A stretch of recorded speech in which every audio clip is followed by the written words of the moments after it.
الذي خلق كل شيء زوجين وأوجب علينا الإحسان بالوالدين ونشهد أن لا إله إلا الله وحده لا شريك له وأشهد أن محمدا عبده ورسوله سيد الكونين صلى الله عليه وعلى آله وأصحابه وأتباعه أجمعين ليلا ونهارا في الطرفين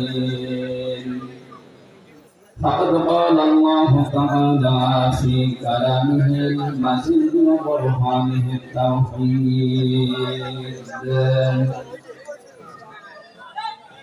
জবান খুলে পড়ে না আউযু বিল্লাহি মিনাশ শাইতানির রাজীম বিসমিল্লাহির রাহমানির রাহিম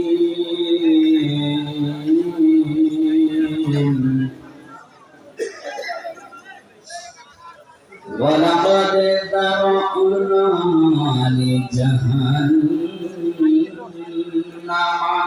كثيرا من الجن والإنس لهم قلوب لا يفقهون بها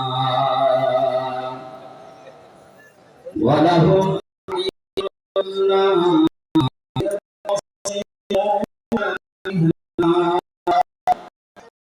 ولهم آذان لا يسمعون بها أولئك كالأنعام بل هم أضل أولئك هم الغافلون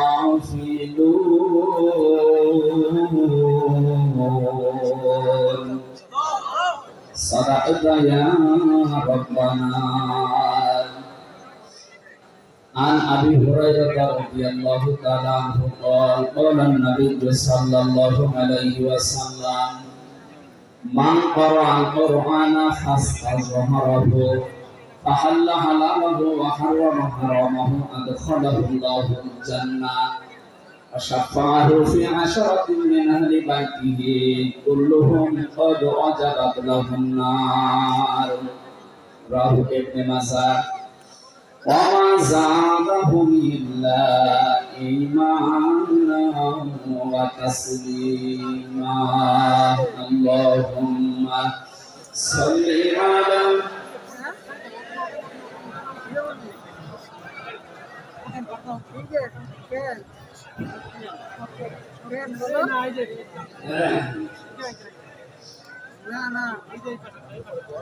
জীবনে কখনো তুমি মিথ্যা বলোনি তাই তো তোমার পেটে কাঁদেনি ধরনি তোমারই মতো নেতা পেলেও ছোট্ট সুখের গোলাপ চামেলি বকুল।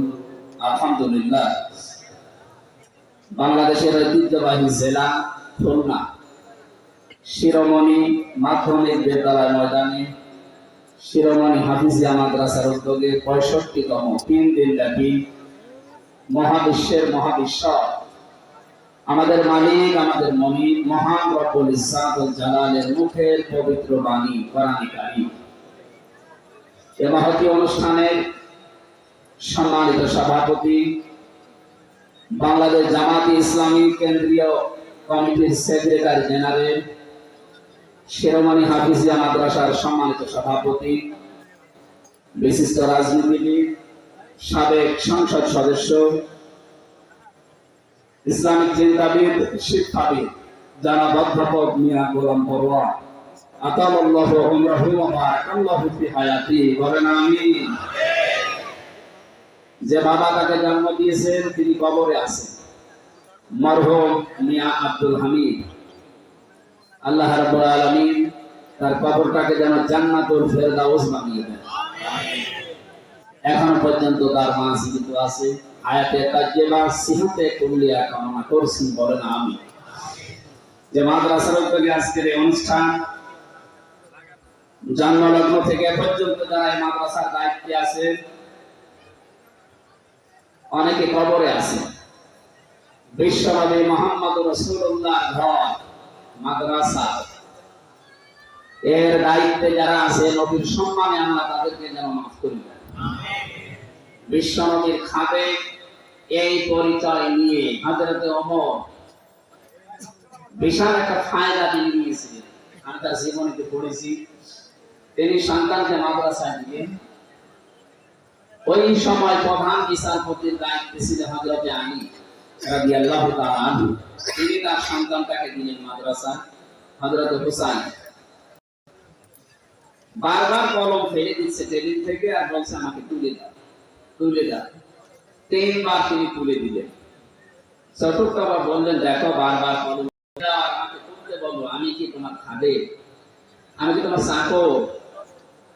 হযরত হুসাইন তিনি বললেন যে তুমি শুধু চাকর না, খাদেম না, তুমি খাদেমের বাচ্চা খাদেম। একটা প্রধান বিচারপতি ছেলেকে যদি বলা হয় যে তুমি খাদেম না, তোমার বাপও খাদেম, ওর মাথা তো খারাপ হয়ে যাবে। তিনি ওই সময় দেশের প্রেসিডেন্টের ছেলে, বাড়িতে গিয়ে বলছে, আব্বা আমি আর মাদ্রাসায় যাব না। কেন? আমার ক্লাসে হোসাইন আমাকে গালি দিয়েছে এবং তোমাকেও গালি দিয়েছে, বলেছে নাকি আমি খাদেমের বাচ্চা খাদেম, তুমি যদি বিচার না করো আমি মাদ্রাসায় আসবো। তিনি বললেন, ঠিক আছে, বিচার এখন না, জমার দিন করো। হাজারো মানুষ আসবে জমার দিন মসজিদে নববীতে। তিনি খুতবা দেওয়া বন্ধ করে বললেন, হোসাইন এখানে আসো? বলছে, হ্যাঁ, এই সামনে আসো।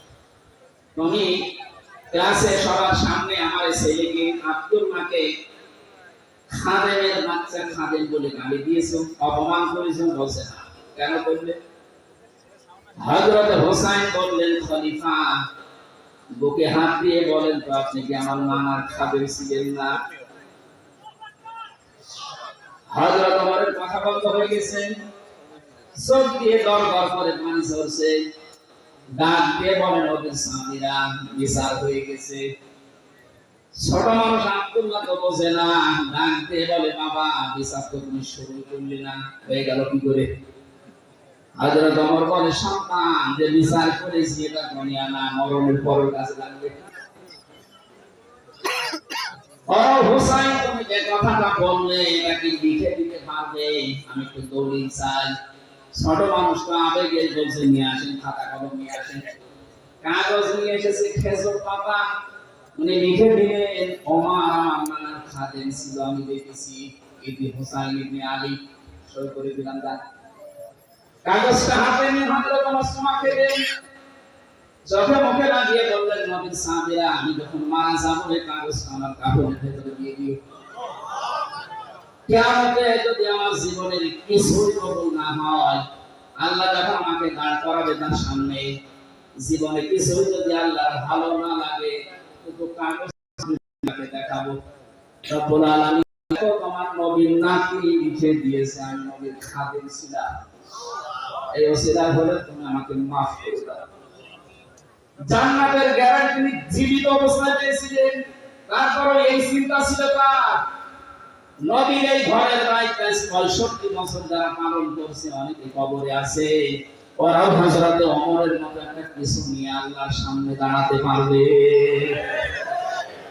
এখন যিনি সভাপতির দায়িত্বে আছে, আল্লাহ যেন হযরত ওমরের মতো তাকে এই ব্যবস্থা কিয়ামতে করে দেন। বলেন বলেন আমিন। এতক্ষণ যারা আলোচনা রাখলেন, আপনাদের জেলার সন্তান মাওলানা আবুল বাশার জিহাদি দামাত বারকাত হুমুর আলিয়া, আমার সফর সঙ্গে হয়ে সারা দেশে আমার সাথে থাকে বিভিন্ন মাহফিলে, মাওলানা হোসাইন আহমেদ মাহফুজ চুয়াডাঙ্গা, মাওলানা রবিউল ইসলাম আপনাদের খুলনার সন্তান এখানে আছে, অনেক আলেম বসে আছে স্টেজে, আমি অনেকের নামও জানি না। আলেমদের হায়াতে তাজ্জবা সিহাতে কুল্লিয়া কামনা করছি ওয়ারফা'না লাকা যিকরা বলেন আমিন। গত 2 দিন এখানে যারা কথা বলেছিলেন বাংলাদেশের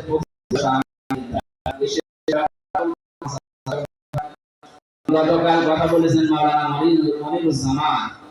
আল্লাহ আলেমদের কথাগুলো বাস্তবে প্র্যাকটিক্যাল লাইফে আমল করার তৌফিক দান করে আমিন।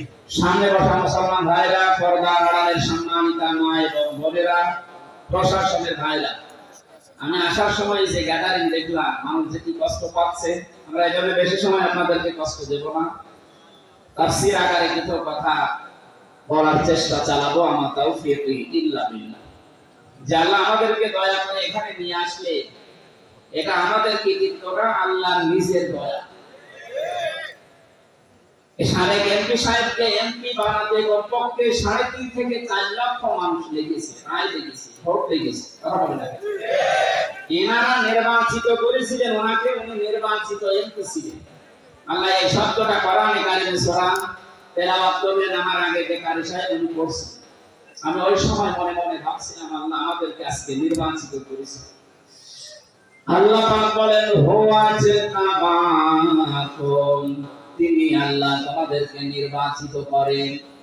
খুলনাবাসী, আমি গতানুগতিক কথা বলি না, যা বলি ওখান থেকে শিক্ষা বের করি। খুব অ্যাক্টিভ হয়ে শুনবেন। নির্বাচিত করেন কে?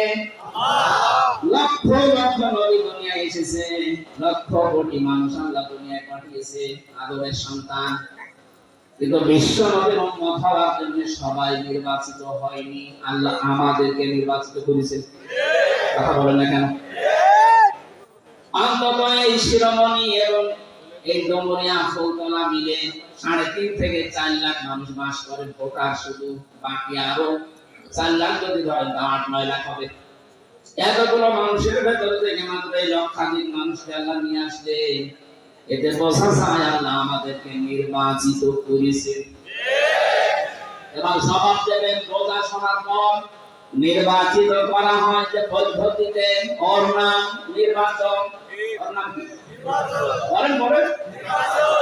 নির্বাচন ছাড়া যদি কেউ নির্বাচিত হয় ওটা কি বৈধ না অবৈধ? আল্লাহ তো নির্বাচিত করে। অথচ 15.5 বছরে দুঃখজনক হলেও সত্য নির্বাচন পদ্ধতি তাই নষ্ট করে দিয়েছে। তারপর 4-5 দিন উনি বিভিন্ন দেশের মডলদের কাছে কথা শোনাচ্ছে যে আমি নির্বাচিত সরকার ছিলাম, আমাকে জনগণ উৎখাত করেছে। এটা কাহা মিথ্যা? আপনি যদি শয়তানকে জিজ্ঞাসা করেন যে 15.5 বছর যারা ছিল ওরা কি নির্বাচিত, শয়তান বলবে ভোটের কোনো জায়গা পাবে? শয়তানও বিশ্বাস করবে। আপনি যদি ঘোড়াকে জিজ্ঞাসা করেন যে 15.5 বছর যারা ছিল ওরা তো কিছুই নেই, অন্তত একটু মাথা নাড়া উঠে একই নির্বাচিত ছিল, ঘোড়া দাঁত বের করে হাসবে, বলে কি? অথচ একটা হাসির মুখে এই কথা শুনতে পাচ্ছি, উনি সারা বিশ্বের বিভিন্ন মোড়লদেরকে বলছে আমি নির্বাচিত ছিলাম। আর নির্বাচনে তো হয়নি, আপনি নির্বাচিত হলেন। নির্বাচনের আগে যেখানে 154 বছর হয়ে যায় এবং দিনের ভোট যেখানে রাতে হয়ে যায়, এটা কি মানিয়ে নিলাম? আমার সাথে এক ওসি ছিল, আমি নাম নিলাম, নুসরাত হত্যা মামলার এক ওসি ছিল। উনি আমার একদিন বসে তাওবা করেন কিভাবে বলেন তো? আমি বললাম যে তাওবার এই নিয়ম আছে কোরআনে হাদিস। উনি আমার বলছে আপনি আমার কথাটা শুনে ঠিক আছে বলেন। যে নির্বাচন গেল, আমি আমার দলবল যাচ্ছে তাদেরকে নিয়ে রাত 12টার পরে আল্লাহর নামে ভোট কাটা আরম্ভ করলাম। এইভাবে করার জন্য এইভাবে মানে আল্লাহর নামে করলাম। ফসল পর্যন্ত কাজ কমপ্লিট করে মাংস ভর্তি করে পাঠিয়ে দিলাম।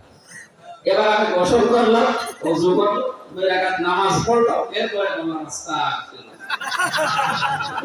আমার এই তাওবা কি হয়েছে?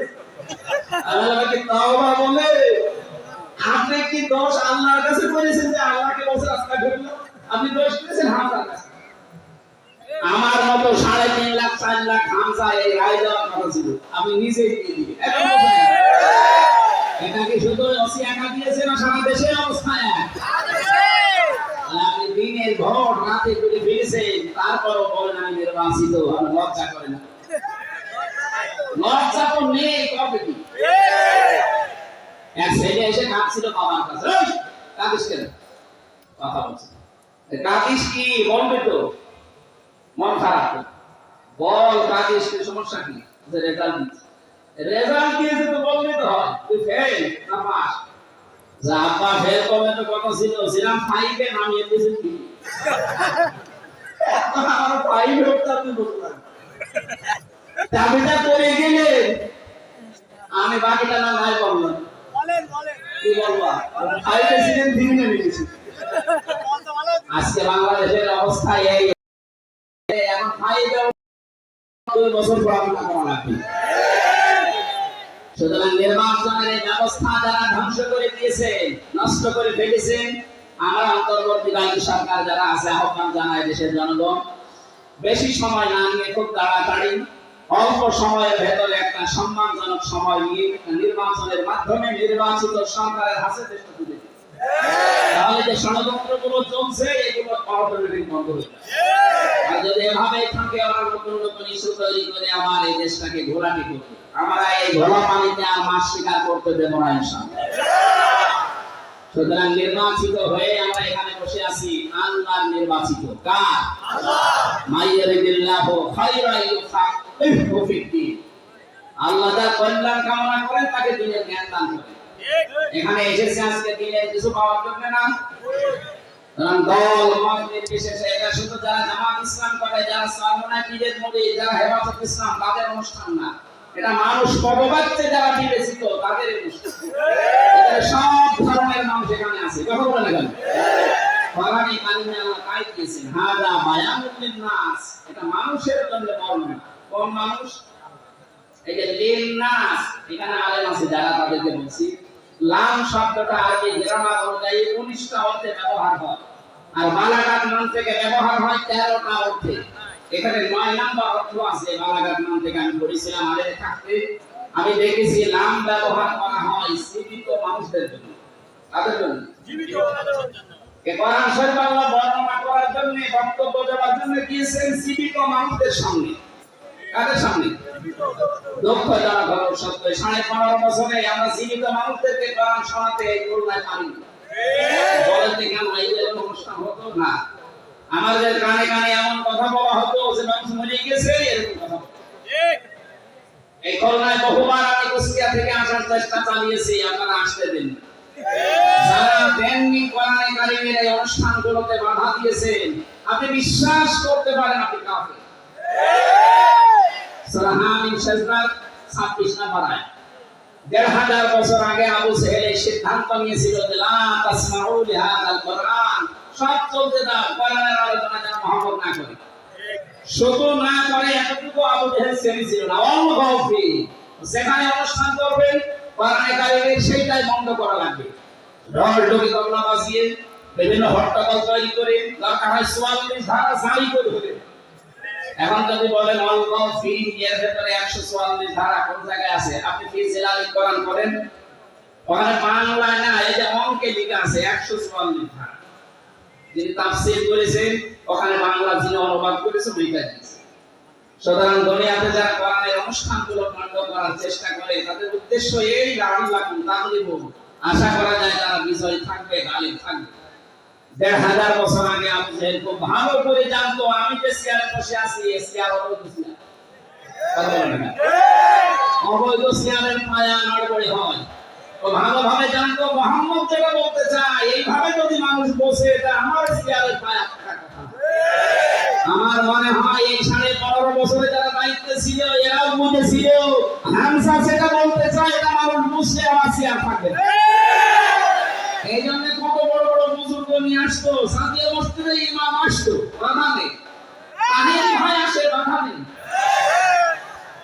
একজন মারা গেছে তোফাজ্জল হোসেন ভৈরবী ভাই, উনি আসতো, বাধা নেই।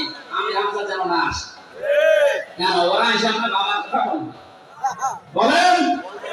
এই যে বাংলাদেশের নাম করা একটা শিল্পপতি যারা আকিস গ্রুপ, নাম শোনেননি? আমাদের ক্ষতি ঢাকাতে, ওনারা বাবার নামে একটা অনুষ্ঠান করতে বেঁচে টাঙ্গা 3 বার মাহফিল দিয়েছিল, 1 বার শুধু উঠতে দিয়েছে, 2 বার আমার ফেরত দিয়েছে। সম্মানিত ভাইরা, যারা এই বসার চিন্তায় আছে তাহলে আপনি কেন নিজেকে কাফের পরিচয় দিতে লজ্জা বোধ করেন কোন কারণে? আমি তো কাফের। আল্লাহ বলেন কোরআন যারা কথা দেয় এরা কাফের। এরা কি? দুই নম্বরে কোরআন শুনতে আসে, বিশ্বাসও করে, কিন্তু যখন দেখে না এই কাজ কারবার আমার সাথে মেলে না, তখন আস্তে করে দেশের দিক থেকে কেটে দেয়। আল্লাহ বলেন এগুলো মুনাফিক। সূরা নিসা 5 নম্বর পারা 7 নম্বর পৃষ্ঠার প্রথম নম্বর লাইনের 61 নম্বর আয়াতে আছে এই তথ্যগুলো। যারা কোরআন শুনতে আসে, বিশ্বাসও করে, কিছুক্ষণ পরে যখন তার প্র্যাকটিক্যাল লাইফে মেলে না, তখন চলে যায়। এগুলো মুনাফিক। দেখেন কোনটা ওঠে।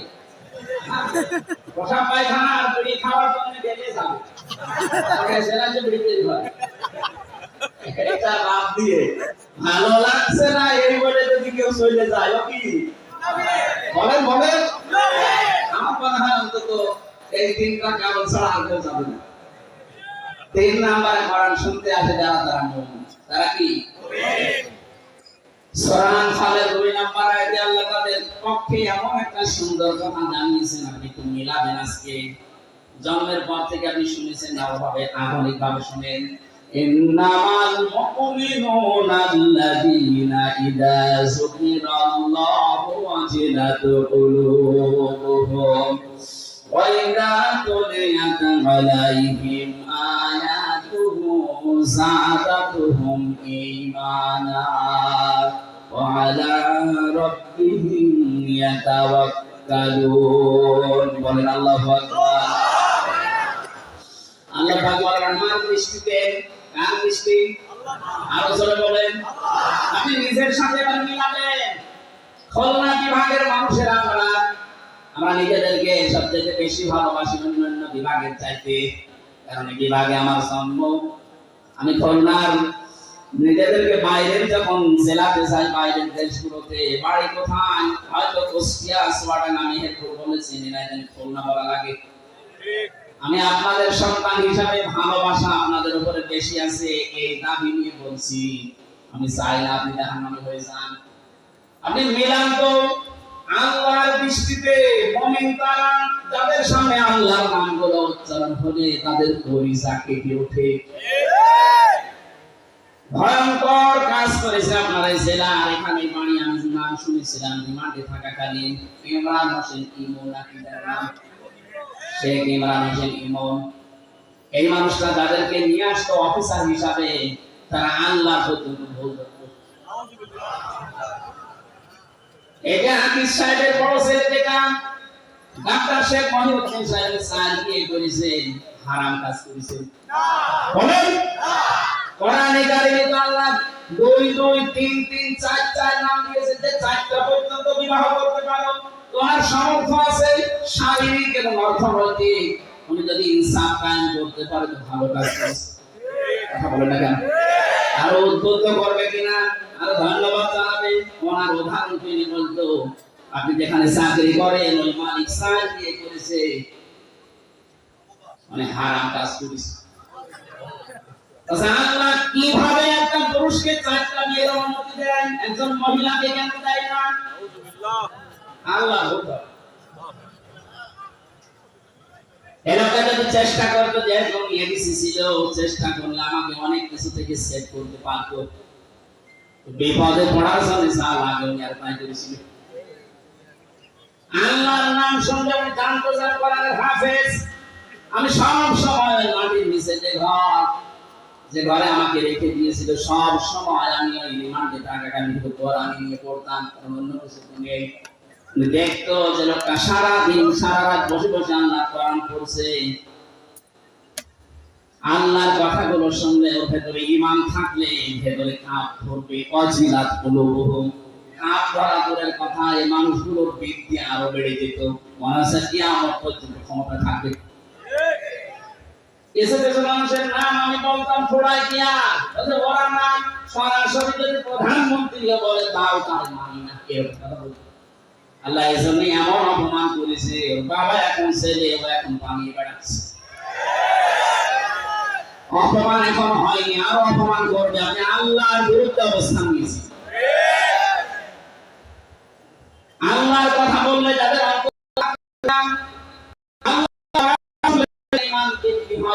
বুঝতে হবে তাদের আল্লাহ দৃষ্টিতে মুমিন হওয়া এখনো সম্ভব হয়নি। আপনি আল্লাহর দৃষ্টিতে মুমিন হবেন ওই সময় যখন দেখবেন আল্লাহর কোরআন পড়লে আপনার ঈমান আরো বেড়ে যাচ্ছে। প্রশ্ন আসতে পারে, আমার ঈমান যে বেড়ে যাচ্ছে আমি বুঝবো কি করে? না, কায়দা আছে। সূরা মাইদা 7 নাম্বার পারার প্রথম নাম্বার পৃষ্ঠার প্রথম নাম্বার লাইনে 73 নাম্বার আয়াতে আছে, وَإِذَا سَمِعُوا مَا أُنزِلَ إِلَى الرَّسُولِ تَرَى أَعْيُنَهُمْ تَفِيضُ مِنَ الدَّمْعِ مِمَّا عَرَفُوا مِنَ الْحَقِّ। হে নবী, আপনি যখন কোরআন তাদেরকে শোনাবেন, ওরা যখন কোরআনের এই মর্মমালিগুলো উপলব্ধি করতে পারে, বুঝতে পারবে, আপনি দেখবেন মনের অজান্তে তাদের চোখ দিয়ে পানি পড়ছে।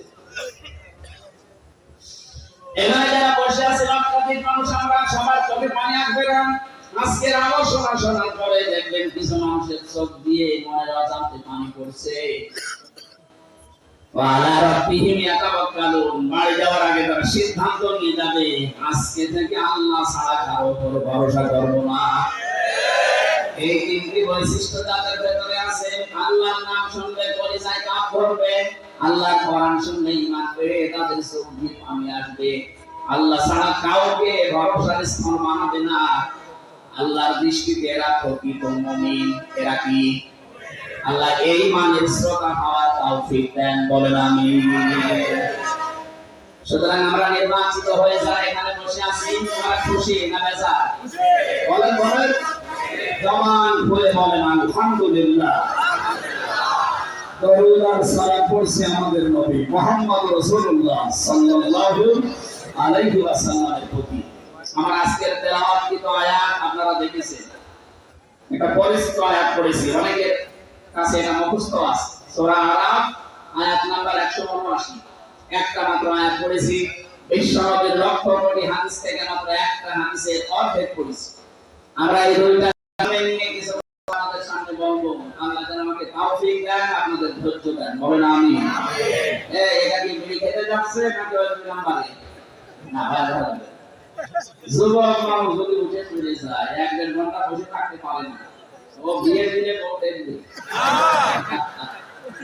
আমি আর নেছি নাম না। এরপরও যদি কেউ চলে যান, এখানে কিন্তু বহু মেয়ের মামা বসে আছে। এখন বলছে না কেন? আমি নিজেই 3 মেয়ের মামা। এই যে হোসেন 2 মেয়ের বাবা, রবিউল 1 মেয়ে। কত মাওলানা বসে আছে দেখেন না, মেয়ে বিয়ে দেবে বলে। আমি চলে যাব মানে হাজার হাজার মানুষ বসে আছে, মেয়ের বাবারা আজকে জামাই সিলেক্ট করবে। আমি তো 1.5 ঘন্টা চলে যাওয়া বলবে না, এর কাছে দিলে আমার মেয়ের জীবন দুনিয়া শেষ। শেষে দেখবেন আপনার জীবনে বিয়ে হবে না, এটা রেকর্ড হচ্ছে। সারা দুনিয়া ছড়িয়ে যাবে, উঠে চলে যাচ্ছে। এটা মনে হয় সমস্যা আছে। আশা করছি আপনি 1 ঘন্টা মতো থাকবেন, না চলে যাবেন? থাকবেন তো? সূরা আরাফে 206টা আয়াত আছে, 14টা রূপ আছে, মাত্র একটা আয়াত পড়েছি। আমরা তাফসীর আকারে কথা বলতে চাই নাকি নাসের কাহিনী শুরু করব? না, তাফসীর শুনতে রাজি আছেন না? আরাফ এই শব্দের শাব্দিক অর্থ পরিচিত হওয়া। আরাফ মানে কি? এই সূরা 206টা আয়াত আছে বললাম, এর 46 নম্বর আয়াতের মাঝের অংশে আপনি দেখবেন এই নামটা আছে, আল্লাহ নিজে ব্যবহার করেছে, ওয়া বাইনাহুমা হিজাব ওয়া আলাল আরাফ। এই যে আরাফ শব্দটা এখান থেকে এর নাম হলো। এটা তাফসীরের কাসির থেকে বলছে, মুফাসসির লিখেছেন ওয়া বাইনাহুমা হিজাব। এই আয়াতটা আল্লাহ কেন নাযিল করলেন জানেন? নবীজি ব্যাখ্যায় বলছিলেন, কিয়ামতের দিন আল্লাহ বিশাল একটা প্রাচীর বানাবেন জান্নাত জাহান্নামের মাঝে। কিছু মানুষ ওখানে দাঁড় করিয়ে দেবেন, এদেরকে আল্লাহ জাহান্নামে দেবে না, জান্নাতে দেবে না। সাহাবী প্রশ্ন করলেন হযরত আবু বকর রাদিয়াল্লাহু তাআলা আনহু, হে নবী, এরা জান্নাতে যাবে না তার কারণ কি? বিশ্বনবী জানিয়েছেন এরা জান্নাতে যাবে না এই কারণে মানুষগুলো সব কাজ দুনিয়ায় ভালো ছিল, শুধু মা বাবার সাথে খারাপ আচরণ করত। এরকম আল্লাহর ওলি এখানে বসে নেই। কথা বলেন, আমার পায়ে ধরে বলছি এখনই, সুতরাং এখন থামেন। তামাম দুনিয়া ভর্তি নাকি আপনি রহমতে, কিন্তু মা বাবার মনে যদি বৈধ কোনো কারণে কষ্ট দিয়ে থাকে, আপনি লিখে নিতে পারেন, জান্নাত পাবেন না। নবী জানিয়েছেন হমা জান্নাতুকা হমা নারুকা, মা বাপ তো জান্নাত, মা বাপ তো জাহান্নাম। সুতরাং আমাদের আমল যদি কাজ যদি এরকম কারণ থেকে থাকে, সেটা এখনই ফাটিয়ে যায়। কথা বলে রাখেন।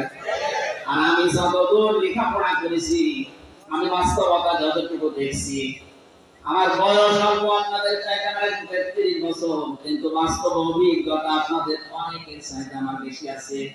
আমার মতো ঘোরা ঘুরি আমাদের মুরব্বী জীবনে করেনি। আমি যত জায়গায় গেছি বাংলাদেশ সহ বিশ্বের, মুরব্বী এত বছর বয়স জীবন হয় বুঝাইলেন নামও শুনেনি। আমরা রাতের বেলা চলাফেরা করা মানুষ, রাতের বেলা আমরা দেখি তিনটা জিনিস দেখি দেখা যায় রাস্তায়, একটা বক্তা, একটা কুত্তা, একটা পুলিশ। এখন পুলিশ কম পাওয়া যাচ্ছে, কিন্তু বক্তা কুত্তা পাওয়া যাচ্ছে রাস্তায়। রাত যত বেশি হয় রাস্তায় পাওয়া যায় হয় কুকুর আর বক্তা। পুলিশের নাম বললে আবার রাগ করে, হুজুর আপনি কুকুরের সাথে তুলনা দিলেন। আরে ভাষের নামে তো আমিও আছি, বক্তার নাম বলিনি। রাতের বেলা তো দেখা এদের সাথেই হয়, তাছাড়া অন্য কেউ তো রাত দিকে থাকে না, তারা তো ঘুমিয়ে থাকে। এটা বাস্তব অভিজ্ঞতায় আমি বলছি, এই দেশের বহু সংসারে আজ সন্তান জাহান্নামী হয়ে আরাফ নামক প্রাচীরে দাঁড় করা অবস্থায় থাকবে এই দেশে, তার কারণে অধিকাংশ বউগুলো তার আচরণের কারণে সন্তান বাধ্য হয় মা বাবার সাথে খারাপ ব্যবহার করতে। হিসেবে হাদিস বলছি, হাজারো মেয়ে বসে আছে, মহিলা প্যান্ডেলের এরকম সাইডটা বানিয়েছে, আপনাদের সাথে সাইড ডবল মহিলা বসে আছে। সম্মানিত মা বোনেরা, আপনি যদি মনে করেন যে আমি জান্নাতের গ্যারান্টি দুনিয়া থেকে নিয়ে যেতে চাই, আমি জান্নাতি হতে চাই, জান্নাতের আটটা দরজায় যেন আমার জন্য খোলা থাকে, তাহলে দুনিয়ায় 5টা কাজ মাস্ট বি আপনাকে করাই লাগবে। এক নম্বরে নবীজি বলে নিটা নাজারা ইলাইহা সারাতুহু, যখন কোন স্বামী তার স্ত্রীর দিকে তাকাবে সে যেন স্বামীকে খুশি করে। নবীজির এই হাদিস বাংলাদেশের 100টা জেলায় 98টা মহিলা মানে না। একবার বলুন না, সারাদিনের পরিশ্রান্ত শরীর নিয়ে বাড়িতে আসবে। আল্লাহর কোরআনের ঘোষণা ছিল আমিনা ইয়াতিহি আন খালাকালাকুম মিন আযওয়াজিকুম লিতাসকুনু ইলাইহা ওয়া জাআলা বাইনাকুম মাওয়াদ্দাতাও ওয়া রাহমাহ ইন্না ফী যালিকা লাআয়াতিন লিকাওমিন ইয়াতাফাক্কারুন। সূরা নূরের 21 নম্বর আয়াতে আছে, এটা 21 নম্বর পারার 5 নম্বর পৃষ্ঠার 7 নম্বর লাইনে পাবেন। তাফসীরে ফি জিলালিল কোরআন আছে। রব্বুল আলামিন বলেন আমার সব নিদর্শন দুনিয়াতে আছে, এদের অন্যতম নিদর্শন আমি তোমাদের থেকে তোমাদের জোড়া বানিয়েছি স্ত্রীদেরকে, যেন তোমরা শান্তি স্বস্তি এবং নিরাপত্তা সেখানে থেকে পাও। তো বাস্তবে আমরা হাজারো স্বামী আর স্ত্রীর কাছে এই রেসপন্স, এই সম্মান এগুলো না পাওয়ার কারণে বাধ্য হয়ে কোনো জায়গায় লাইন করি। করোনার মানুষ তো গঠন করে ভালো দেখছি। সম্মানিত মা বোনেরা, আপনার স্বামী এখানে বসে আছে, এই ক্যামেরার দিকে না তো ঠিক করে রাখেন, স্ত্রী কি বলে আজকে একটা ভাত বন্ধ হয়ে যাবে। আমার দিকে ঘোরানো আছে, আমরা কয়েকজন জানি না, আপনাদের অসুবিধা নেই না। যখন বলে ফেলেছেন মুখ ফুটে, আমার মনে হয় এরকম কিছু হচ্ছে। স্ত্রীর পক্ষ থেকে এই রেসপন্স, এই আগ্রহ, এই ভালোবাসা, মায়া মহব্বত না পাওয়ার কারণে পরকীয়া প্রেম দিন দিন বেড়ে যাচ্ছে। এজন্য স্বামী যখন বাইরে থেকে আসবে, আপনি যদি জান্নাতি মহিলা হতে চান, প্রথম নম্বরে আপনার কাজ হবে তাকে আনন্দ দেওয়া। সারওয়াতুহু বিনা নাজারা ইলাইহা সারওয়াতুহু, তাকে আনন্দ দেওয়া। সেভাবে শ্বাস-প্রশ্বাস করে হোক, কথাবার্তা দিয়ে হোক, আবেগ অনুভূতি দিয়ে হোক, দরকার হয় কাঁদতে বসে স্বামীকে যদি কাঁপো কত দেওয়া লাগে তার দেবেন অন্তত হাসে। 2 নম্বর ইদা গাবা আনহা হাফিজাতুহু, যখন আপনার স্বামী বাইরে থাকবে ওই সময়টা নিজের শরীর, নিজের সম্ভ্রম, ইজ্জত আপনি হেফাজত করে রাখবেন। এখন বিভিন্ন নেতারা ধরা পড়ছে, এদের নাকি রাতের বেলা ঘুম পাড়ানোর জন্য আলাদা মানুষ লাগতো। বলেন নাউজুবিল্লাহ। যারা এদেরকে ঘুম পাড়াতো এরা কারো না কারো বউ। আমি নাম ধরি না, সহজে যা দেখতে পাচ্ছি বাধ্য হওয়া লাগছে এদের চরিত্রের বর্ণনা। মানুষের চরিত্র বলে নবীজি তিন প্রকার মানুষকে সবচাইতে বেশি লাভ দিয়েছেন। তার এক নম্বরে যারা বুড়ো জেনাখোর। আর 15.5 বছরে আমার মনে হয় বুড়ো জেনাখোর বেড়ে গিয়েছিল। 75, 80, 85 বছর বয়স, শরীর চলে না। মাটিটা বললাম হচ্ছে না। তারা সম্মানিত মানুষের জন্য তাদের নাম নিলাম না। কি চরিত্র আপনার! চেহারা দেখলে কাকের মতো মনে হয়, অথচ মুখের সেনা, হাতের সেনা, কলমের সেনা, বাকি সেনা আমি নাই বললাম। সব এখন বের হচ্ছে, কথা বলেন না কেন? সারা আপনাকে ঘুম পাড়িয়ে না, কারোটা রাত 2টায় বাড়ি যেতে এরা কারো না কারো বল বলেন না কেন? এরা কোনদিন জান্নাত পাবে? এরা বাবা আনহা হাফিজাতুহু, স্বামী কেমন থাকবে না, নিজেকে আপনি পরিশুদ্ধ করে রাখবেন। এটা জান্নাতি মহিলাদের নিদর্শন। এটা হাজারো মেয়ে লোকের ভেতরে পাওয়া যায় না। স্বামী বাইরে গেলেন, ওটা পাল্টা মোবাইল নাম্বারে কল দিয়ে এমন এমন কথা বলে সংসার ভেঙে যেতে সেটা বাধ্য হবে। কথা বলে না কেন? 3 নম্বরে বিশ্ব নবী জানিয়েছেন ওয়া তুইনু আলা দীনি সাওজাতিহা, তোমার স্বামী যখন বাইরে দিনের কাজ করবে এই মহিলা নেককার হলে তাকে সাহায্য করবে। আমার মনে হয় যতটুকু আমি দেখেছি একামতে দিন যারা এদেশে কায়েম করতে চায় তাদের স্ত্রীগুলো অন্তত এটাকে মেনে চলছে। আর বাকি যে বলেন সে পীর হোক আর পীর হোক আর আলেম হোক, অধিকাংশ যারা একামতে দিনের এই কনসেপ্টটা নিজের ভেতরে আনতে পারে না তাদের পরিবারে 100 ভাগে 98 অশান্তি। আপনি খোঁজ খবর নিয়ে দেখবেন, আমি যতটুকু পেয়েছি এটা বললাম।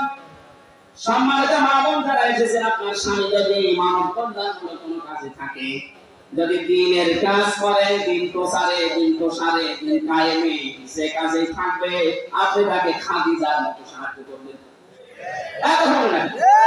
কিয়ামতের ময়দানে খাদিজাতুল কুবরাকে যেমন জান্নাতের দরজা করে রাখতে থাকবেন, আপনাকে না নিয়ে যাবে না। তার জীবনী পড়লাম গভীর রজনীতে হযরতে খাদিজাতুল কুবরা রাদিয়াল্লাহু তাআলা আনহা দরজার সাথে হেলান দিয়ে ঘুমিয়ে আছেন। মুহাম্মদ রাসূলুল্লাহ আসলেন, একটা মাত্র ডাক দিয়েছেন, খাদিজা। দরজা খুলে গেছে। ডাক দেয়া বলে, স্ত্রী এত রাত হয়ে গেছে, ঘুমাওনি? হযরতে খাদিজা বলে, হে রাসূল, আপনি দিনের দাওয়াত নিয়ে বাইরে থাকেন, 24 ঘন্টা আমি আতঙ্কে থাকি, কাফেররা না জানি কি আপনার উপরে কি করে ফেলে। যতক্ষণ বাড়িতে না আসে আমার ঘুম হয় না। এরপরে যদি আমার ঘুম লেগে যায়, চিন্তা করি আমি আরামের বিছানায় ঘুমাবো। আপনি দিন প্রসারে, দিন প্রসার করে এসে রাতের বেলা আমাকে ডাক দিয়ে হয়রান হয়ে যাবেন। আপনি কষ্ট পাবেন দাঁড়িয়ে থাকতে। এজন্য আমার কষ্ট হলে আমি এই জালানা দরজার সাথে লাগিয়ে নিজের পিঠ হেলান দিয়ে ঘুমাবো। নবীজি হযরতে খাদিজাকে বুকের ভেতরে জড়িয়ে নিলেন, কপালে গালে চুমা দিলেন, ডাক দিয়ে বললেন, খাদিজা, আগামী দিন থেকে এরকম আর করবা না। খাদিজাতুল কুবরা ওই দিন নবীজিকে বলেছিলেন, হে আমার স্বামী, আমি একটা বিষয়ের গ্যারান্টি চাই। কি বিষয়? কবরে আমাকে যখন রাখা হবে, আমি আপনার মুখ থেকে কবরের বর্ণনা শুনেছি। পৃথিবীর থেকে বিদায় নেওয়ার পর জান্নাতে যাওয়ার আগ পর্যন্ত ভয়ঙ্কর একটা জায়গার নাম কবর। আপনি আমাকে আজকে তো কথা দেন, কবরে যাওয়ার পরে যে ফেরেশতা আসবে তাদেরকে প্রশ্নের উত্তর আমি খাদিজা আমি দিতে পারবো না, আমার নিজের প্রতি নিজের বিশ্বাস নেই, আপনি এই জবাবটা নিজে দিয়ে দেবেন। নবীজি বললেন, আগর থেকে শুরু করে পর্যন্ত কেউ দিয়ে দেয়নি, এটা আমি পারবো না। আপনি লক্ষ্য করে এখানে নবীজি বললেন কি, আদম থেকে শুরু করে পর্যন্ত কেউ কারো কবরের জবাব দিয়ে দেয়নি, এটা আমি পারবো না। অথচ বাংলাদেশি বহু ভণ্ডটি এটা ছড়িয়ে দিয়েছে, এ দরবারে মুরিদ হলে কবরের হিসাব নাকি সে দিয়ে দেবে। এরা যে পুরো প্রতারণা বাটপারি সিটারি আর তার কাছে ফতোয়া রাখবে, এই ভ্রান্ত ধারণায় যারা আছেন এখন আপনি থামবে। কিসের পীর কিসের বাবা, নবীজি নিজে তার স্ত্রীকে গ্যারান্টি দিতে পারছেন না। হযরত খাদিজা কুবরা বলেন, হে নবী আপনি যদি আমাকে কিছু না বলেন, এই যে আমি সেজদায় গেলাম, আমার মালিক যখন কিছু না জানাবে তখন আমি সেজদা থেকে মাথা তুলবো না। নবীজি দাঁড়িয়ে আছেন, হঠাৎ ফেরেশতা জিবরাইল এসে বলে, হে নবী খাদিজাকে আপনি মাথা তুলতে বলেন, তার চোখের পানি আরো সে মঞ্জুর হয়ে গেছে। আল্লাহ রাব্বুল আলামিন নিজে আপনাকে অর্ডার দিয়েছেন খাদিজার প্রশ্নের জবাব আপনি দিয়ে দেবেন। নবীজি বললেন, কি বলো জিবরাইল, আমি আজ পর্যন্ত কোনোদিন এই অবস্থা কারো পক্ষে পাইনি, যা খাদিজার পক্ষে আল্লাহ দিয়েছেন আপনাকে দেওয়া লাগবে। হযরত খাদিজাকে ডাক দিয়ে বললেন, মাথা তোলো, তোমার চোখের পানি আরশে পৌঁছে গেছে, তোমার কবরের জবাব দেওয়া লাগবে না, আমি নিজে দিয়ে দেব তোমারটা। হযরত খাদিজা ওই দিন বলেছিলেন, হে আমার স্বামী, আপনার জন্য এই ঘরটা আমি নয়েজ মুক্ত রাখি, শব্দ গোলমাল আওয়াজ এগুলো থেকে আপনাকে আমি শান্তিতে রাখি। ঘরে আসলে আপনার স্বামী বাইরে থেকে যখন আসবে ঘরটা আপনি শান্ত নির্মল করে দেবেন। খাদিজাতুল কুবরা এই কাজ করার কারণে তার জন্য আল্লাহ একটা জান্নাত ঘর বানিয়ে রেখেছে। আপনি যদি আপনার স্বামী যখন বাইরে থাকবে কর্মজীবনে দিনের কাছে মানবতার কাছে, ভেতরে আসার সঙ্গে সঙ্গে যেন একটা স্বচ্ছ নির্মল শান্ত একটা ঘর উপহার পায়, আপনাকেও খাদিজার মতো আল্লাহ একটা ঘর জান্নাতে বানিয়ে দেবে। খাদিজা ওই দিন বলেছিলেন, হে রাসূল আমি আপনার কাছে জানতে চাই, আপনার যে জুব্বা মোবারক আছে এইটা দিয়ে আমার কাফন বানাবেন। ঠিক আছে, এটা তো আমার আন্ডারে দিলাম। 2 নম্বরে আপনি আমার কবরের ভেতরে একটু গড়াগড়ি করবেন, কারণ আমি জানি আপনার শরীর যে গালে লাগবে ওখানে জাহান্নামের আগুন পৌঁছাবে না। বিশ্বনবী তার ইন্তেকালের পরে 3 দিন পরে দেখা যাচ্ছে খাদিজার ইন্তেকাল হয়ে গেল। মুহাম্মদ রাসূলুল্লাহ নিজে তার জুব্বা মোবারক দিয়ে কাফন বানিয়ে দিলেন, কবরের ভেতরে নিজে একটু গড়াগড়ি দিলেন, নিজের হাতে খাদিজাকে কবরে সাইকা করার পরে উপরে মাটি দিয়ে সাহাবায়ে কেরাম বলে, হুজুর আপনি যাবেন না।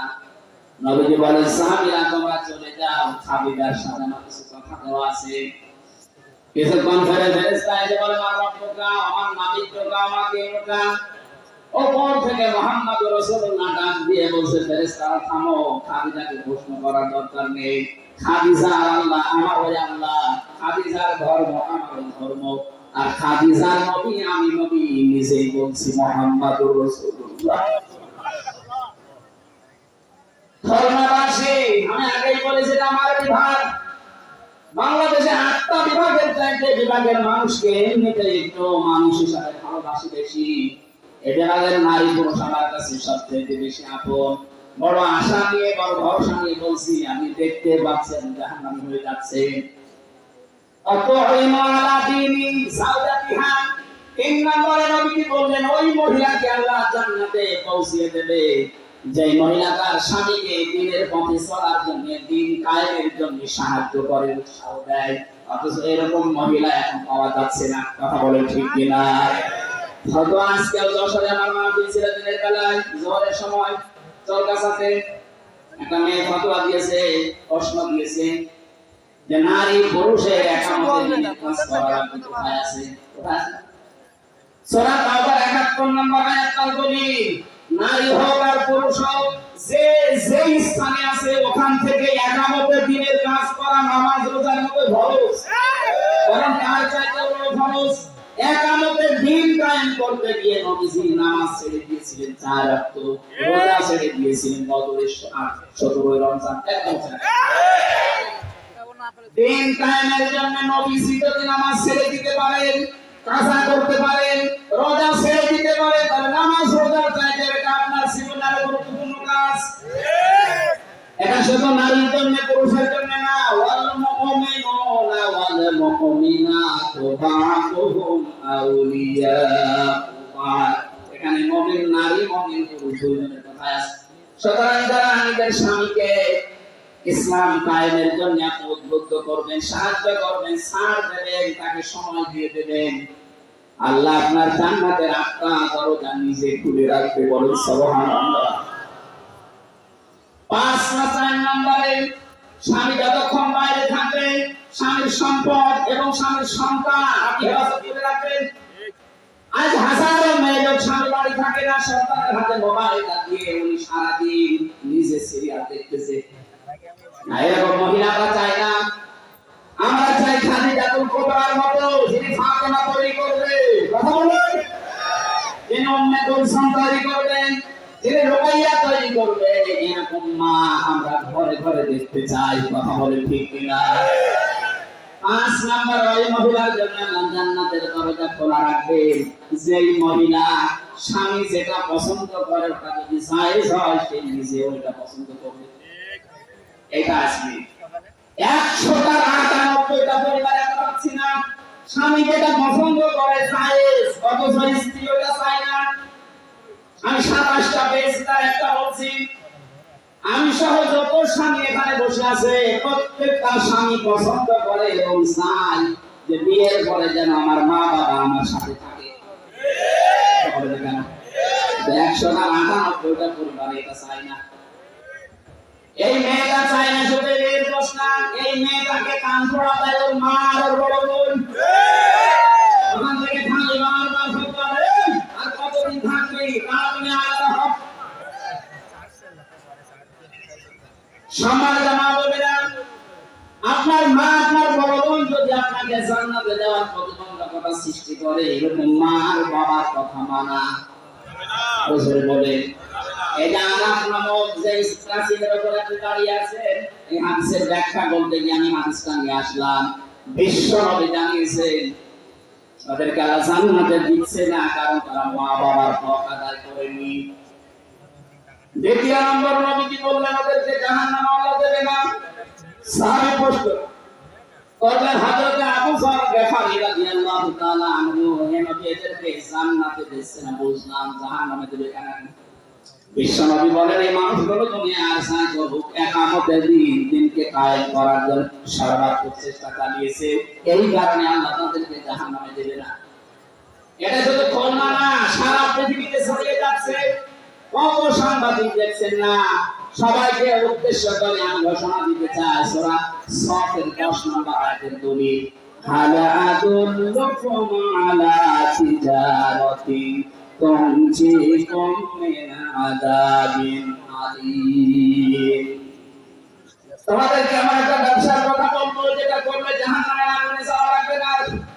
তুমিনুনা বিল্লাহি ওয়া রাসূলিহি জাহিদুনা ফি সাবিলিল্লাহ বিআমওয়ালিহিম ওয়া আনফুসিহিম যালিকুম খায়রুল লাকুম ইন কুনতুম তা'লামুন।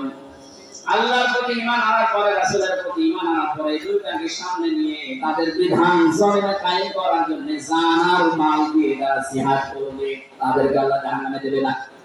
সুতরাং এই পৃথিবীতে যারা দিন কায়েমের জন্য চেষ্টা চালান, অন্যান্য যদি কোনো গুনাহ হয়ে থাকে আল্লাহ অন্তত আপনাকে জাহান্নামে দেবে না, গ্যারান্টি দিতে পারি। জাহান্নামে যাবেন না, কিন্তু জান্নাতে যেতেও পারছেন না মা বাবার হক আদায় না করার কারণে। কথা বলে না কেন? হাদিসের শেষে আমি আর পাইনি যে নবীজি আর জানান দিতে তারা যাবে কোথায়। খুলনাবাসী জান্নাতে যেতে পারছেন না মা বাবার হক আদায় না করার কারণে, জাহান্নামে আল্লাহ দেখছেন না কিয়ামতের দিনের দায়িত্ব পালন করার কারণে। যদি আরাফ নামক প্রাচীরের উপরে দাঁড়িয়ে থাকা লাগে কি হবে বলেন তো? এরকম জীবন আমরা চাই? বলেন বলেন। এই আরাফ নামক সূরা থেকে একটা মাত্র আয়াত পড়েছি, 206 আয়াত এখানে আছে, 179 নম্বর আয়াত। আমার আজকের আলোচনার বিষয় বিবেক। কি বললাম? আরো জোরে। বিবেককে যদি সত্যি কেউ কাজে লাগাতে পারে জীবনে সে রাস্তা হারাবে না, সে রাস্তা পাবে। আজকে আমরা অনেকে রাস্তা হারিয়ে ফেলেছি বিবেককে কাজে না লাগার কারণে। দেখেন তো আল্লাহ কি জানিয়েছেন, ওয়ালা কদ তারাহনা লিজাহান্নামা কাসীরাম মিনাল জিন্নি ওয়াল ইনস আল্লাহ কথা শুরু করার আগে তাকে দিচ্ছেন। আল্লাহ পাক বলেন ওয়ালাকাদ অবশ্যই জারানা আমি বানিয়েছি তৈরি করেছি লিজাহান্নামা জাহান্নামের জন্য কাসীরাম মিনাল জিন্নি ওয়াল ইনস অধিকাংশ মানুষ আর জিন জাহান্নামে যাবে এই জন্য বানিয়েছি। প্রশ্ন আসতে পারে তাহলে আমাদের দোষ কি? যেখানে আল্লাহ কাসির দিয়ে কলিমা দিয়ে আবার কাসির না দিয়ে কাসির র একটা টান আছে। কলিল মানে অল্প, কলিল না মানে একেবারে অল্প, কাসির মানে অল্প, কাসির কাসির মানে বেশি, কাসির র মানে অনেক বেশি। কত বেশি আমাদের মেধা ধরবে না। আল্লাহ বলেন এত মানুষ আর জিন জাহান্নামে দেব। আমরা যে প্রশ্নই করে ফেলেছি আল্লাহ তাআলা আমাদের দোষ কি? আল্লাহ বলেন দোষ আছে। তিনটি ইন্দ্রিয় শক্তি যাদের আছে এই তিনটা যারা কাজে লাগাবে না এই মানুষগুলো মাস্ট বি জাহান্নামে যাবে। আর অন্যান্য কারণ আছে না যে এই আয়াতে তিনটা পেয়েছি। খুলনাবাসী এখন থেকে আপনি মিলাবেন আপনার ভেতরে এই তিনটা গুণ আছে কিনা। যদি থেকে থাকে এখন তাওবা করে ভালো হওয়ার নিয়ত করা লাগবে। রাজি আছেন কিনা? রাজি আছেন? তারা দেখে লিল্লাহি তাকবীর, লিল্লাহি তাকবীর, আল্লাহু আকবার, লিল্লাহি তাকবীর, আল্লাহু আকবার।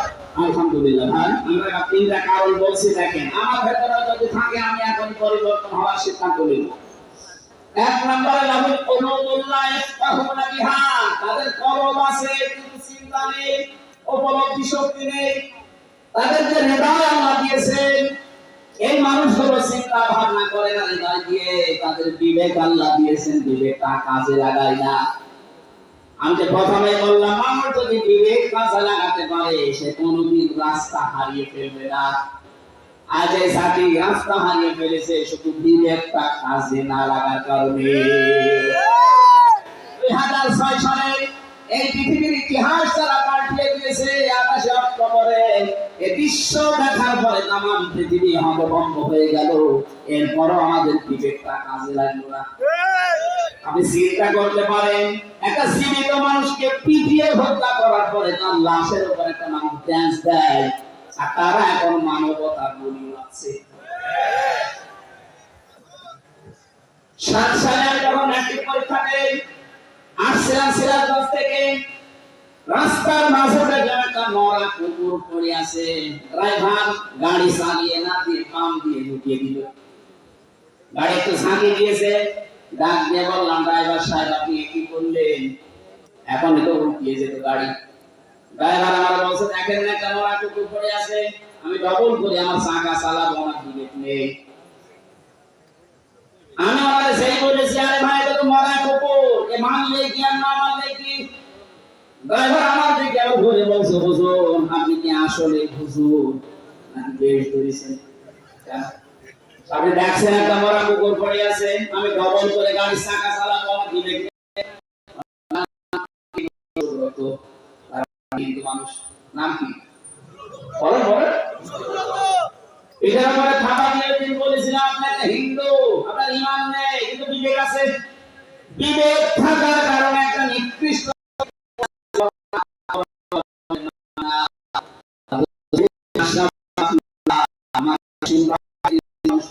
মারার পরে ড্যান্স দিয়েছিল। এদেরকে মানুষ আপনি বলতে পারেন কথা বলেন না কেন? এদের বিবেক কোথায় গেল? আমি আর সাবেক এমপি সাহেবের জেলখানায় ছিলাম, ওখানে যে রাইটার শেষে পেয়েছিলাম রাইটার যাকে ওই যে খুলনাতে বাড়ি আপনাদের 18 মাইলের দিকে পাইক গাছের দিকে 18 মাইল আছে না, ওখানে বাড়ি শাওন। এই যে বিশ্বজিৎ হত্যার মামলার আসামি, ওর ফাঁসি ছিল, এখন যাবজ্জীব 30 বছর জেল কাটা লাগবে। মাঝে মাঝে নাম লিখতে আসতো, গণনা করার সময় বলতাম যে ভাই আপনি কেস করবেন কি করে? দেখেন আমার বিবেক ওই সময় কাজ করেনি। এই হিন্দু বেটা আমার বারবার বলেছিল যে ভাই আমি মুসলমান না, আমি শিবির কি জানি না, আমি ফুল হাতা হাফ হাতা না। কথা বলছে আমি ফুল হাতা হাফ হাতা না, তারপর অনুসারী নাই। গরু সেভাবে করতে হয়, ছাগল সেভাবে করতে হয়, ওইভাবে তো দিয়েছি। আপনার বিবেক মরে গেছে, কোসিয়ার আবার পাহাড়কে যেদিন পিটিয়ে পিটিয়ে আপনি মেরে ফেলেছেন, কথা বলেন ঠিক কিনা? আপনাদেরকে নিষিদ্ধ করার আমি 100 কারণ বলতে পারবো, কিন্তু বৈধতা দেওয়ার একটা কারণ এই দেশের মানুষের কাছে নেই। বৈধতা পাওয়ার জন্য বলছেন আমরা মানি না, মানে না, মানে নয়। আপনাদের বৈধতা পাবেন কি দিয়ে পাবেন? একটা জিনিস দেখান যে এই কারণে আপনাদের বৈধতা দেওয়া লাগবে। আপনাদেরকে নিষিদ্ধ করার জন্য আমি 100 কারণ দেখাতে পারবো। এখন আমি নিজে যাদের সাথে সেলফিটা আমরা আসামিরা আমাদের সাথে ছিল, ওনাদের ব্লকে ছিল, বিবেকটা আমাদের কাছে লাগছে না। আল্লাহ রাব্বুল আলামিন বলেন লাহুম কুলুবুন লা ইয়াফকাহুনা বিহা, এই শব্দ দিয়ে আরম্ভ করবেন যাদের বিবেক কাছে লাগে না, এই মানুষগুলোকে আল্লাহ জাহান্নামে দেবেন। আল্লাহ স্মরণ করাচ্ছেন আমাদের জন্মের ইতিহাসটা। হালা আতাম আলাল ইনসানি হাইনুম মিনাদ দাহরি লাম ইয়াকুন শাইআন মাযকুরা। আল্লাহ পাক বলেন মানুষের জীবনে কি এমন সময় অতিবাহিত হয়ে যায়নি যে সময় উল্লেখ করার মতো সে কিছু ছিল না। আমাকে যদি আল্লাহ বলে হামজা নেই থেকে তোকে আমি এ পর্যন্ত বসিয়েছি, এর মাঝে তোর মা বাবা শুধু বিছানায় ছিল, বাকি যা করা কে করেছে? বলেন। বিজ্ঞান এখন প্রমাণ করছে ফালিয়ানজুরিল ইনসানু মিম্মা খুলিকা মিন মাইন দাফির ইয়াখরুজু মিন বাইনিস সুলবি ওয়াত তারাইব। এই যে সুলব আর তারাইব এই শব্দ দুটো নিয়ে বাবার স্থলিত দিয়ে দ্রুত গতিতে যে পানিটা বের হয়ে মায়ের নাম রেহেমের ভেতরে জমা হয়, বিজ্ঞানটা নিজে চুল, রক্ত, গোশত আর চর্বি এগুলো আল্লাহ তৈরি করেন।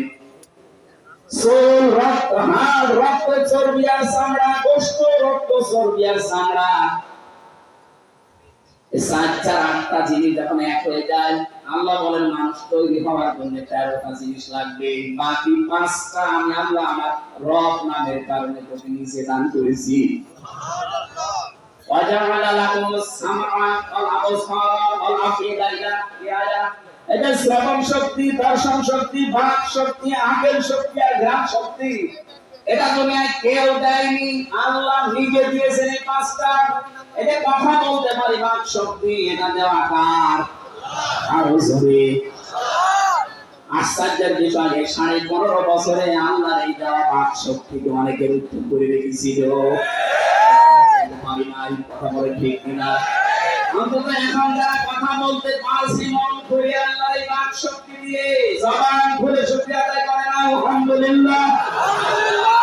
আরো জোরে বলেন আলহামদুলিল্লাহ।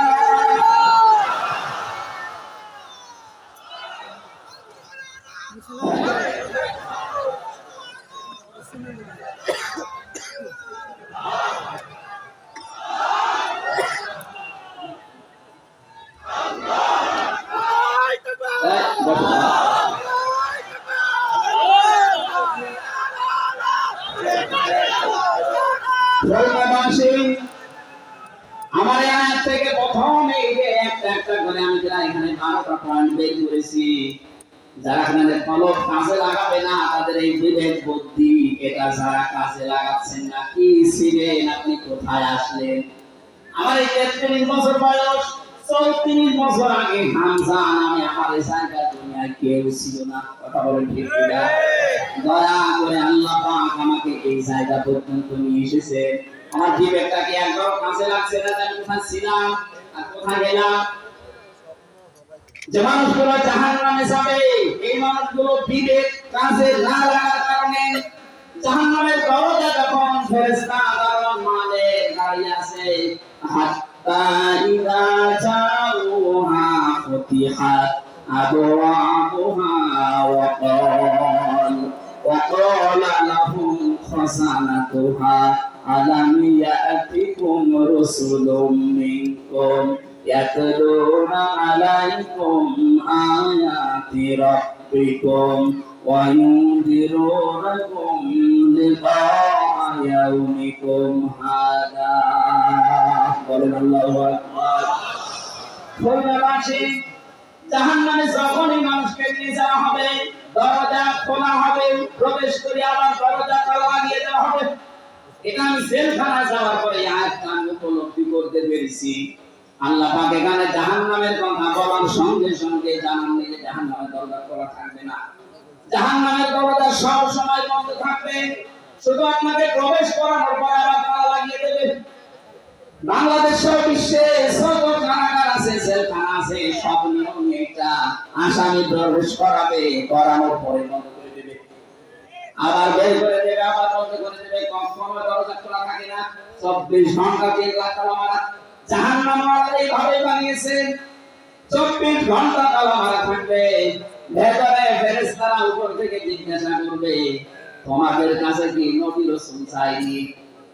খুলনার মানুষেরা হয়তো এই সময় বলতে পারে না, 1500 বছর আগে নবী রাসূল পাওয়া হয়ে গেছে, আমি নবী রাসূল পাবো কোথায়? এটা আলামি ইয়াতিকুম রাসূলুন, এখানে রাসূল বহু বছর না, আল্লাহ এক বছর দেয়নি, বহু বছর দিয়েছে। প্রশ্ন আসতে পারে, এখন কি রাসূল আছে? কিয়ামত পর্যন্ত আসবে? আল্লাহ রাসূল বহু বছর দিলেন কেন?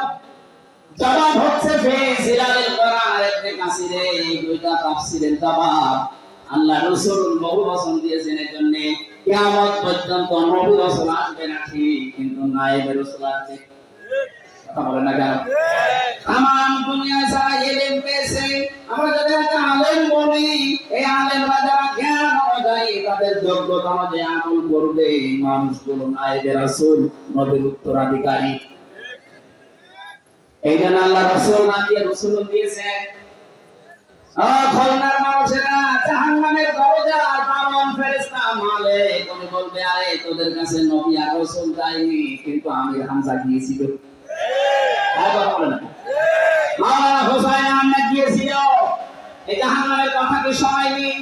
এই যে শাস্তি সতর্ক করেনি, ওরা তখন বলবে ক্বালু বালা ক্বাদ জানা নাযীর, আমাদের কাছে সতর্ককারী দিয়েছিল যে নামে তারা বলবে ওই নামে।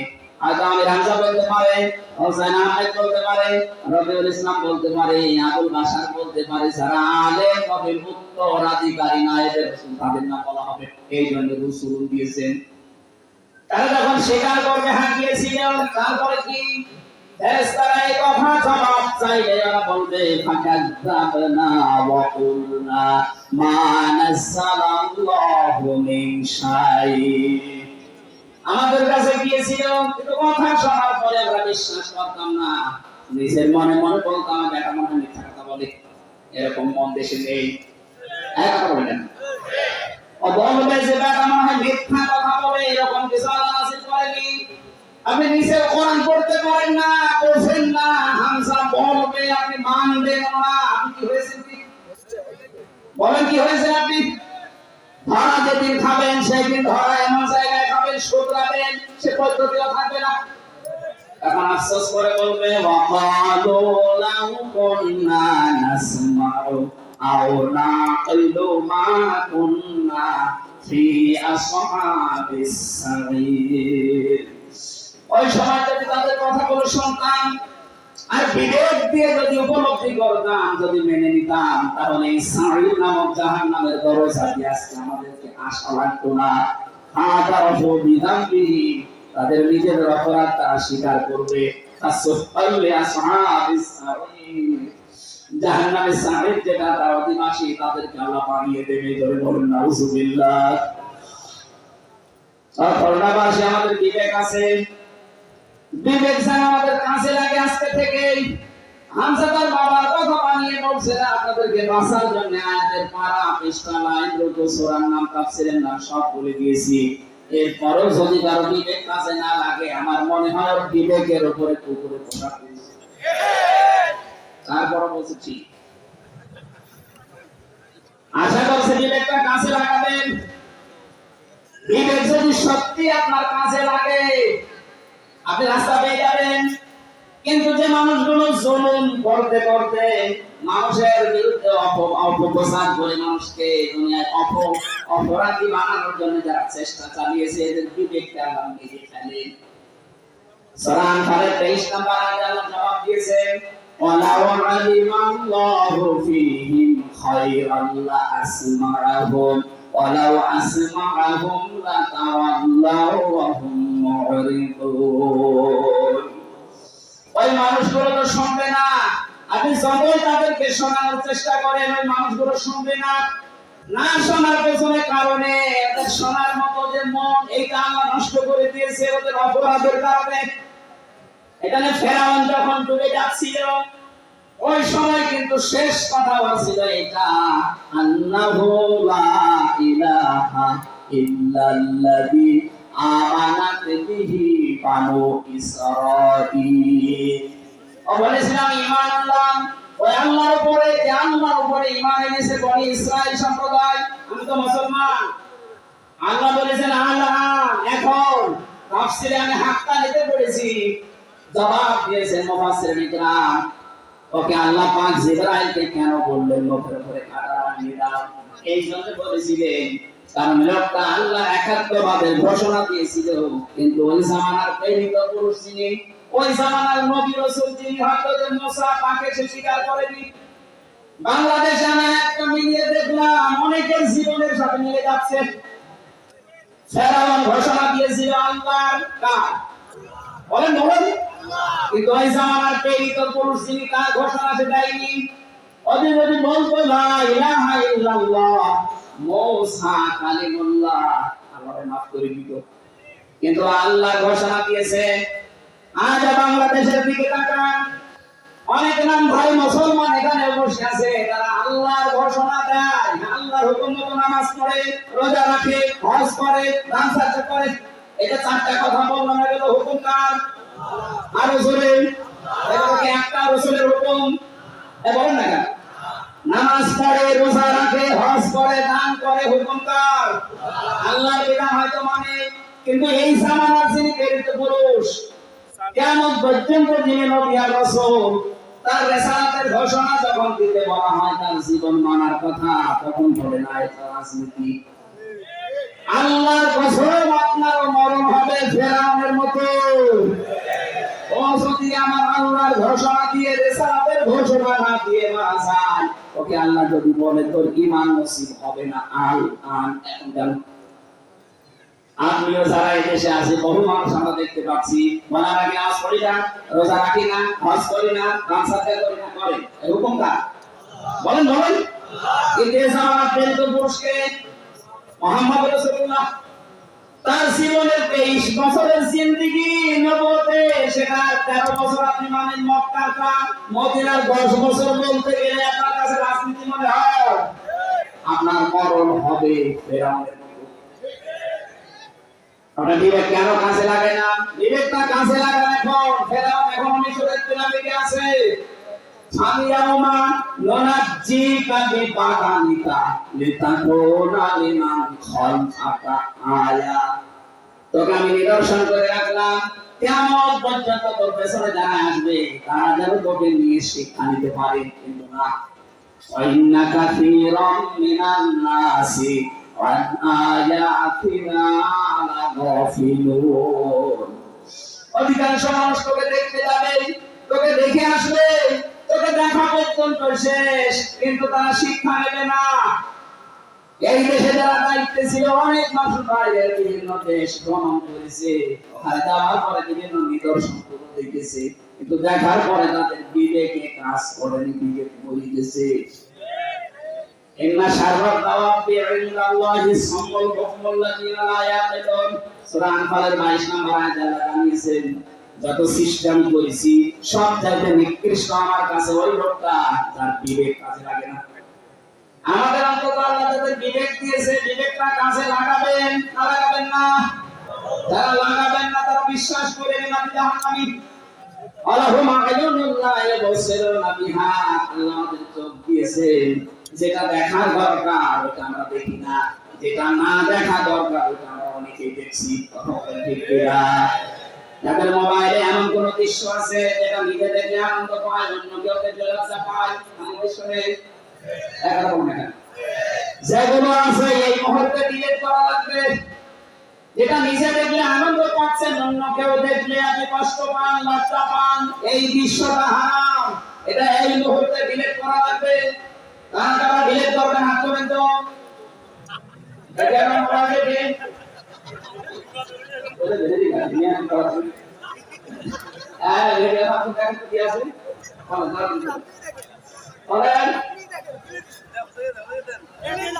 আমি দেখতেছি আমার মাটি শেষ করে একবার যাচ্ছে রেখে দেন তো আমি দেন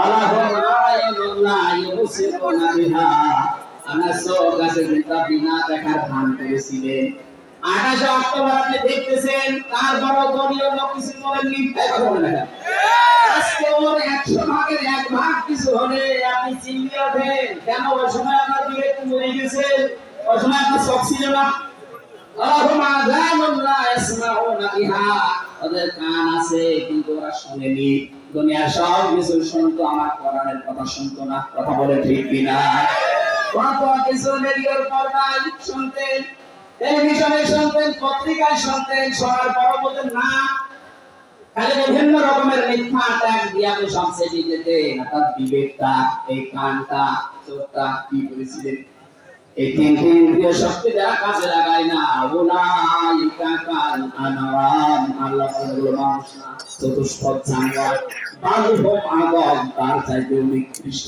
করে নাউজুবিল্লাহ উলাইকা হুমুল গাফিলুন তারা গাফিল আল্লাহ এই আয়াতটা বাস্তব জীবনে আমরা যেন সেট করতে পারি সেই তৌফিক দাও বলেন আমিন আবু হুরায়রা রাদিয়াল্লাহু তাআলা থেকে বর্ণিত হাদিস মান কোরআনা যে ব্যক্তি কোরআন পড়ে আর এই উদ্দেশ্য নিয়ে 65 বছর আগে মাদ্রাসা কায়েম করা কথা বলেন ঠিক কিনা যারা কোরআন পড়ছেন আপনারা ফাস্তা সাহারা হয়ে কোরআনকে যারা ইজহার করার চেষ্টা চালাবে ইজহারের 99 টা অর্থ আছে ইজহার মানে প্রকাশ করা ইজহার মানে দাঁড় করানো ইজহার মানে বিজয় করা ইজহার মানে কায়েম করা কোরআন যারা পড়ে এবং কোরআনকে যারা বিজয় করার জন্য চেষ্টা চালায় তাআল্লা হালালাহু ওয়া হারামা হারামাহু এর ভিতরে হালালকে হালাল যে মেনে নেয় হারামকে হারাম জানা করে ছেড়ে দেয় আদখালাহুল্লাহুল জান্নাহ আল্লাহ পাক তাকে জান্নাতে প্রবেশ করিয়েছে না করাবে হ্যাঁ না আদখালা এটা মাসি আদখালা এটা ছিল এটা অতীতের শব্দ নবীজি বোঝাতে চেয়েছেন কোরআনে কারীম যদি তোর দেশে কায়েম হয়ে যায় বিজয় হয়ে থাকে তাই কোরআনে কারীম বিজয় থাকলে হালালকে হালাল মানা হারামকে হারাম মানা সহজ হবে আজ কোরআনে দেশে কায়েম নেই এজন্য হালালকে হালাল জানার পর আমরা অনেক কিছু মানতে পারি না কথা বলে ঠিক কিনা হারামকে হারাম জানার পর আমরা অনেক কিছু ছেড়ে দিতে পারি না এটা কোরআন কায়েম থাকলে বিজয় থাকলে আপনি বাধ্য হবেন এই জন্যই দরকার এরকম মানুষগুলোকে কোরআন বুকে নিয়ে যেন সংসদে 151 জন যেতে পারে এই ব্যবস্থা আমরা করে দিতে রাজি নেই আগামীতে এই 53 বছর আমরা দেখেছি বাবা চালিয়েছে স্বামী চালিয়েছে চাচা চালিয়েছে বউ চালিয়েছে ভাবি চালিয়েছে এখন শুধু বাকি আছে এই কোরআন দিয়ে দেশ চললে কেমন দেখা যায় কথা বলে ঠিক কিনা আমার জীবনের সবচেয়ে বড় স্বপ্ন 56,000 বর্গ মাইল এটা দিয়ে চলছে আল্লাহ জায়গা দেখে মোরা তারপর তৌফিক দেয় আমিন যারা চান এটা দিয়ে এই দেশ চলুক একটু হাত তুলে আমাকে দেখলে দেন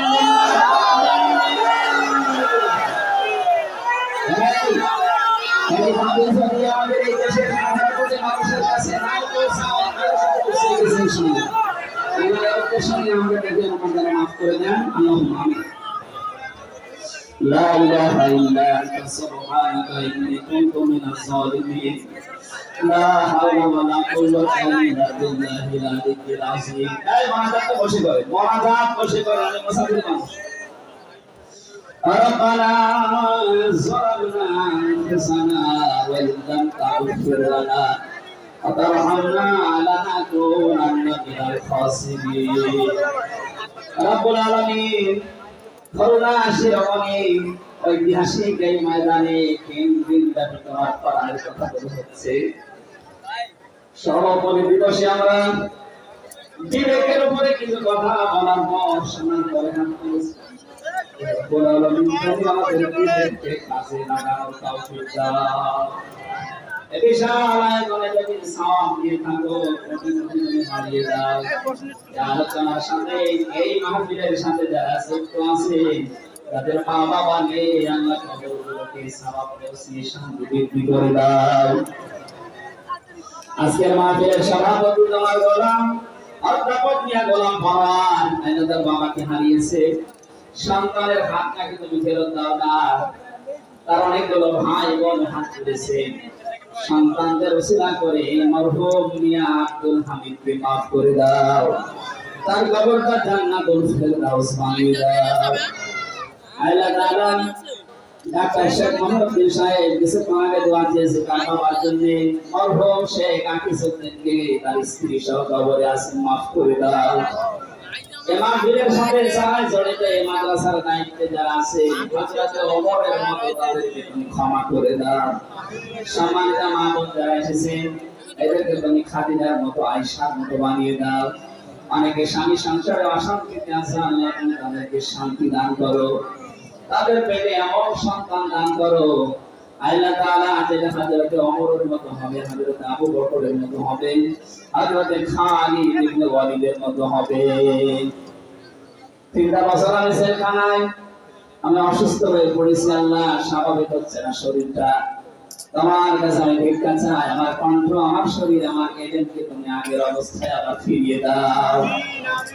এই মাহফিলের সাথে যারা জড়িত আছে, যে যুবকদেরকে মা পেটে দিয়েছে, মায়ের পেটটাকে ধন্য বানিয়ে দাও। এলাকায় মাটির যত মানুষ ঘুমিয়ে আছে কোরআনের ইজ্জতে মাফ করে দাও। আগামীতে এই মাহফিলটা কোরআনের প্রচারের জন্য বিশাল আকারে কবুল করে দাও। আল্লাহুম্মা গফিরলি ওয়ারহামনি ওয়াহদিনি ওয়াফিনি ওয়ারযুকনি ইয়া রাব্বাল আলামিন।